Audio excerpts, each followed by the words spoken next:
একটি ছোট্ট গ্রামে থাকতো রাফি নামে এক ছেলে। তার বাবা একজন দিনমজুর আর মা গ্রামের স্কুলে রান্নার কাজ করতেন। সংসারে টানাটানি ছিল, অনেক সময় পড়াশোনার খরচ জোগাড় করাও কঠিন হয়ে যেত। কিন্তু রাফির চোখে ছিল বড় স্বপ্ন। সে প্রতিদিন স্কুল থেকে ফেরার পথে শহরের দিকে তাকিয়ে ভাবত, একদিন আমি ডাক্তার হব, গরিব মানুষদের জন্য ফ্রি চিকিৎসা করব। গ্রামের অনেকে তার স্বপ্ন শুনে হাসত। কেউ বলতো, তোর বাবার হাতে কোদাল, তুই আবার ডাক্তার হবি। কেউ বলতো, এমন স্বপ্ন শুধু ধনী লোকের জন্য। কিন্তু রাফি এসব কথায় ভেঙে পড়তো না। সে জানতো বড় স্বপ্ন দেখতে সাহস লাগে, আর সেই স্বপ্ন পূরণ করতে লাগে অধ্যবসায়। দিনে স্কুল, রাতে আলো না থাকলে কুপির নিচে বসে পড়াশুনো করত। অনেক সময় বই কেনার টাকা না থাকায় পুরনো বই ধার করে লিখে রাখত খাতায়। তবুও তার স্বপ্নের আগুন নিভে যেত না।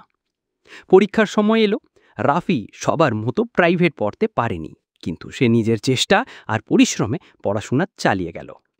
ফলাফল প্রকাশের দিন সে শুধু পাসই করল না, বরং সারা জেলায় প্রথম মূল্য। গ্রামের মানুষ হতবাক।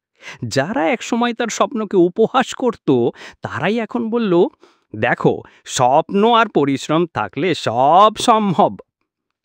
এরপর রাফি শহরে গিয়ে ডাক্তার হওয়ার পড়াশোনা শুরু করলো।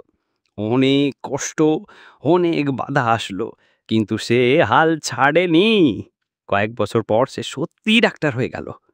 আজ রাফি তার গ্রামে ফিরে এসেছে। গরিব রোগীদের জন্য সে ফ্রি ক্লিনিক খুলেছে। গ্রামের মানুষ খুশি হয়ে বলে, আমাদের রাফি প্রমাণ করে দিয়েছে যে স্বপ্ন যদি বড় হয় আর পরিশ্রম যদি সত্যি হয়, তাহলে অসম্ভব বলে কিচ্ছু নেই।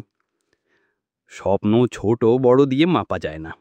যদি তুমি সাহস করে বড় স্বপ্ন দেখতে পারো এবং তার জন্য কঠোর পরিশ্রম করো, একদিন সেই স্বপ্ন তোমার জীবন বদলে দেবে।